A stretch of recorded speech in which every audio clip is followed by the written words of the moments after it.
नमस्कार, मैं डॉक्टर प्रतिभा आप सबका स्वागत करती हूँ अपने यूट्यूब चैनल पर। आज मैं आपसे एक न्यूरोलॉजिकल डिसऑर्डर के बारे में डिस्कस करूँगी, जिसे आप माइग्रेन के नाम से जानते हैं या कुछ लोग उसे हिंदी में अर्धकपाली के नाम से भी जानते होंगे। ये किन कारणों से होता है, क्या इसके लक्षण होते हैं और होम्योपैथिक मेडिसिन से आप इसे कैसे ठीक कर सकते हैं या इसमें कैसे आप निजात पा सकते हैं। माइग्रेन एक बहुत ही कॉमनली देखा जाने वाला एक हेडेक का टाइप है। आजकल बहुत ही ज़्यादा कॉमनली देखने को मिल रहा है क्योंकि स्ट्रेस लेवल बहुत हाई है, हार्मोनल चेंजेस बहुत ज़्यादा मिलते हैं और लाइफस्टाइल भी ऐसा है कि आपका जो ईटिंग हैबिट है या स्लीपिंग हैबिट है काफ़ी ज़्यादा डिस्टर्ब होता है। इस वजह से माइग्रेन या फिर जिसे आप हेडेक भी कहते हैं, वन साइडेड हेडेक के नाम से भी आप जानते हैं, इस तरह के सिम्टम्स काफ़ी ज़्यादा देखने को मिल रहे हैं।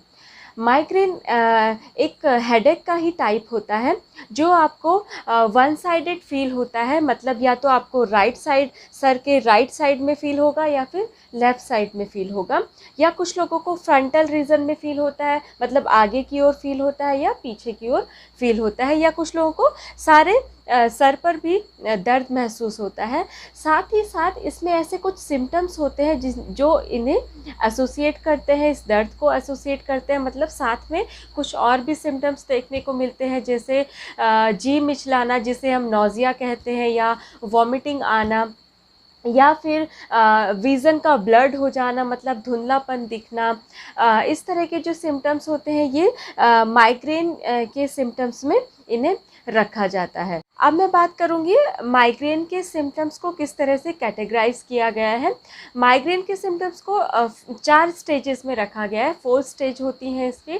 जो फर्स्ट स्टेज होती है उसे हम प्रोड्रोम स्टेज कहते हैं, सेकंड स्टेज को ऑरा कहते हैं, नेक्स्ट जो थर्ड स्टेज होती है उसे हम अटैक की स्टेज कहते हैं, और जो लास्ट एंड फोर्थ जो स्टेज होती है वो होती है आपकी पोस्ट्रॉम स्टेज।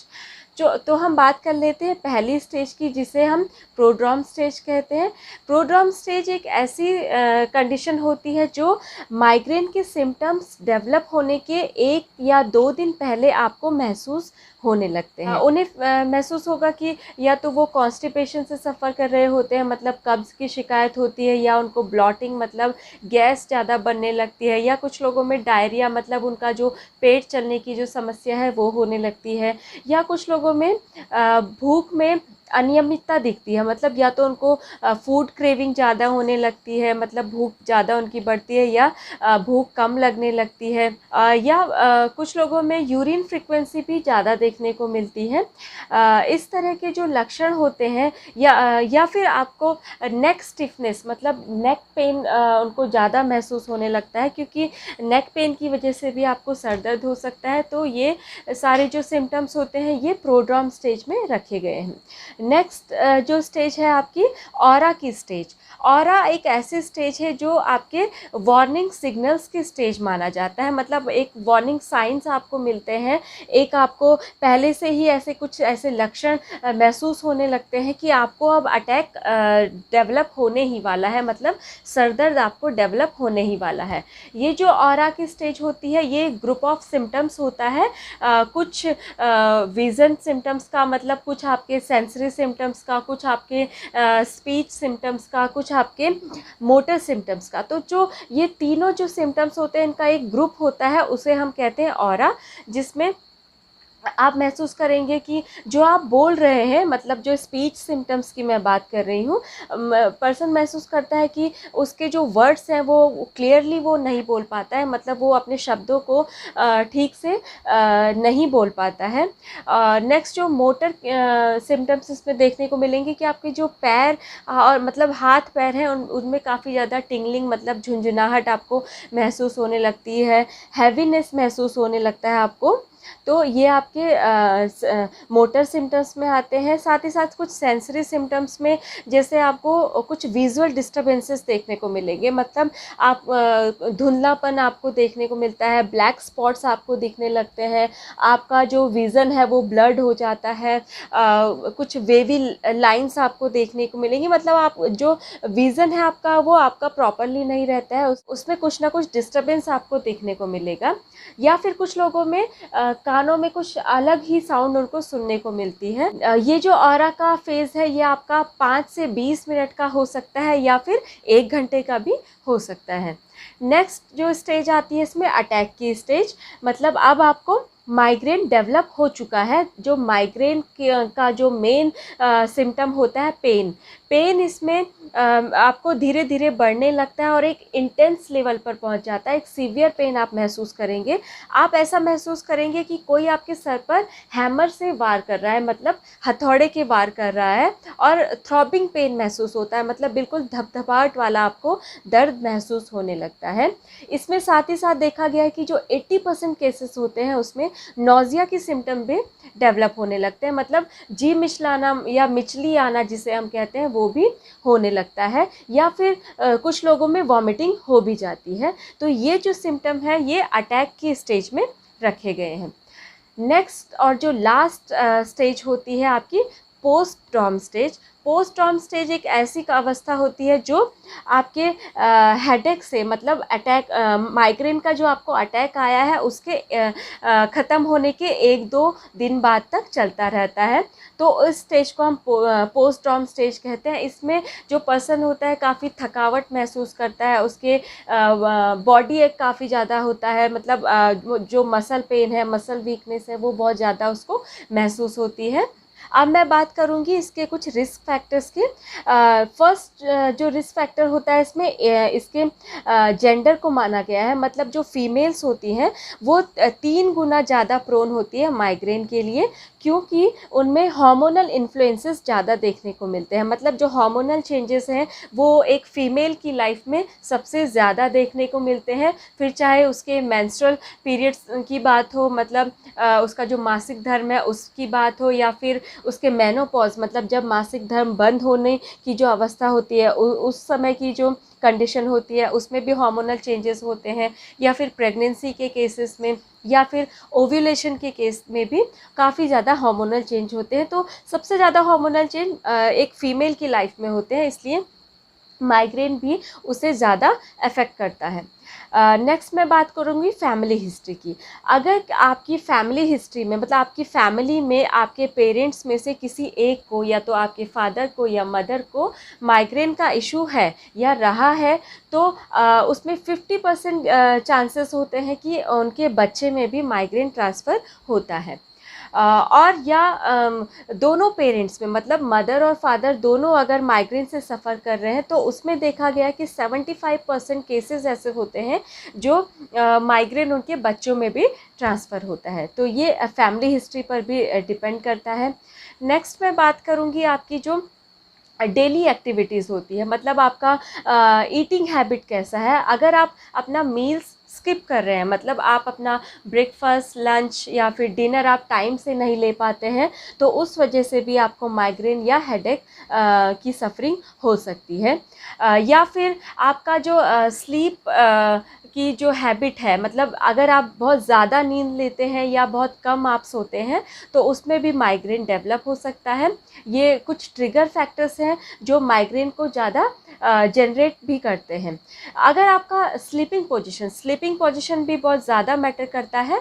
अगर आप, ये देखा गया है कि जो लोग पेट के बल सोते हैं, मतलब उल्टा होकर सोते हैं, तो उनमें 80% केसेस देखे गए हैं कि जो लोग पेट के बल सोते हैं उनमें माइग्रेन या हेडेक के सिम्टम्स या सफरिंग ज़्यादा देखने को मिलती है।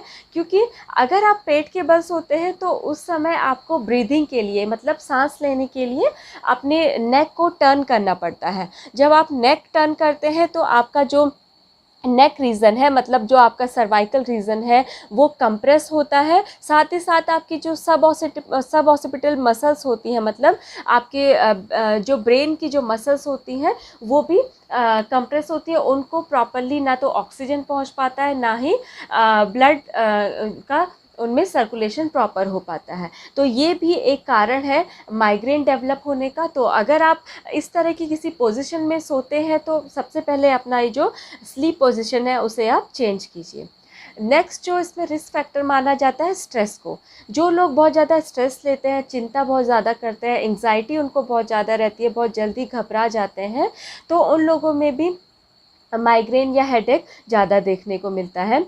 कुछ अदर ऐसे मेडिकल कंडीशंस होती हैं, जो लोग बर्थ कंट्रोल पिल्स ज़्यादा लेते हैं तो उनमें भी हार्मोनल चेंजेस की वजह से माइग्रेन या हेडेक डेवलप हो सकता है। वेदर चेंज भी एक बहुत बड़ा इसमें रिस्क फैक्टर है, क्योंकि कुछ लोग होते हैं जिनको धूप से ज़्यादा सेंसिटिविटी होती है, मतलब धूप में जाने से उनका सर दर्द जल्दी बढ़ जाता है। या फिर कुछ लोग होते हैं जिनको ठंड ज़्यादा लगती है, ठंड में उनका सर दर्द जल्दी बढ़ जाता है। या जो लोग डैम्पनेस में रहते हैं उनमें भी माइग्रेन के इश्यूज देखने को मिलते हैं। नेक्स्ट और इम्पॉर्टेंट जो ट्रिगरिंग फैक्टर्स में माना गया है, नॉइज़, मतलब साउंड, शोर शराबा बर्दाश्त नहीं कर पाते हैं जो माइग्रेन के पेशेंट्स होते हैं, या फिर किसी पर्टिकुलर स्मेल से उनको सेंसिटिविटी होती है, या फिर जो लाइट्स होती हैं उनसे भी उनको काफ़ी ज़्यादा सेंसिटिविटी होती है, वो उन्हें बर्दाश्त नहीं हो पाती है।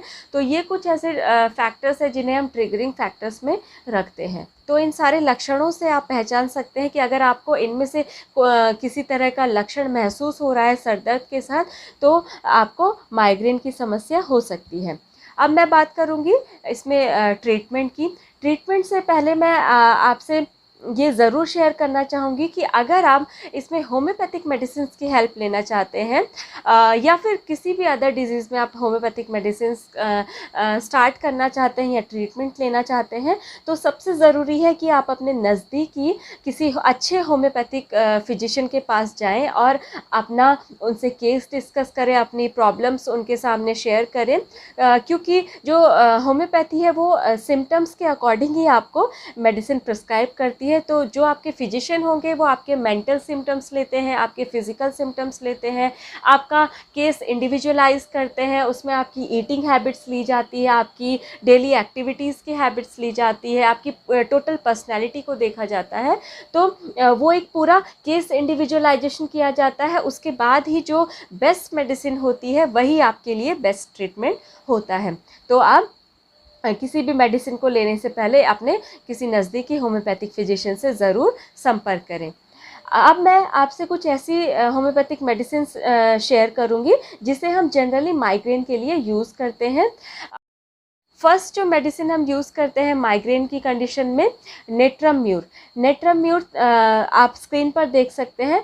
नेट्रम्यूर एक ऐसी मेडिसिन है जो जिन लोगों को धूप में जाने से ज़्यादा सेंसिटिविटी होती है, मतलब धूप में जाने से उनका जो सर दर्द है वो बहुत ज़्यादा बढ़ जाता है, काफ़ी उनको ऐसा दर्द महसूस होता है कि उनके सर पर कोई हथौड़ी से वार कर रहा है, मतलब हैमर से वार कर रहा है, धबधबाहट की थ्रॉपिंग पेन उनको महसूस होता है। साथ ही साथ ये उन फीमेल्स के लिए भी बहुत अच्छी मेडिसिन है जिनको ड्यूरिंग मेंस्ट्रुएशन और आफ्टर मेंस्ट्रुएशन माइग्रेन का इशू रहता है या हेडेक का इशू रहता है। नेक्स्ट इसमें जो मेडिसिन आती है ग्लोनाइनम। ग्लोनाइनम एक ऐसी मेडिसिन है जो सडन हेडेक के लिए काफ़ी अच्छी मेडिसिन मानी जाती है। जब आपको धूप में जाने से या गर्मी में जाने से हेडेक एकदम बढ़ जाता है तो उसमें ग्लोनाइनम एक बहुत अच्छी मेडिसिन है।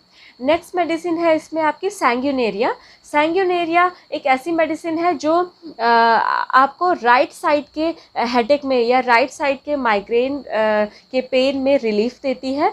इसमें आपको जो दर्द महसूस होता है आपके सर के पीछे से, मतलब पीछे से, और आपकी राइट आई पर सेटल होता है आपका पेन। अगर लेफ़्ट साइड के पेन की मैं बात करूँ, लेफ़्ट साइडेड माइग्रेन की मैं बात करूँ, तो उसमें स्पाइजेलिया आप स्क्रीन पर देख सकते हैं।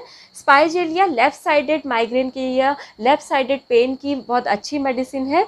इसमें भी आपको सेम सिम्टम महसूस होता है कि आपका जो दर्द है वो पीछे से आपके मतलब सर के पीछे से शुरू होकर आपकी लेफ़्ट आई पर लोकेट कर रहा है, तो उसमें स्पाइजेलिया एक बहुत ही अच्छी मेडिसिन है। तो ये कुछ ऐसी मेडिसिन्स हैं जिन्हें हम माइग्रेन में या हेडेक में यूज़ करते हैं, लेकिन हमें उसके लिए आपके सिम्टम्स की ज़रूरत होती है। आपके सिम्टम्स को मैच करके ही हम आपको मेडिसिन प्रिस्क्राइब करते हैं। तो आज की वीडियो में इतना ही। अगर आपको वीडियो बेनिफिशियल लगा है तो इसे ज़्यादा से ज़्यादा शेयर कीजिए, और अपने हेल्थ रिलेटेड क्वेश्चंस या क्वेरीज़ अगर मुझसे आप डिस्कस करना चाहते हैं, शेयर करना चाहते हैं, तो आप मेरे सोशल मीडिया लिंक्स पर भी मुझे मैसेज कर सकते हैं, जिसका डिटेल मैंने डिस्क्रिप्शन बॉक्स में दिया है। धन्यवाद।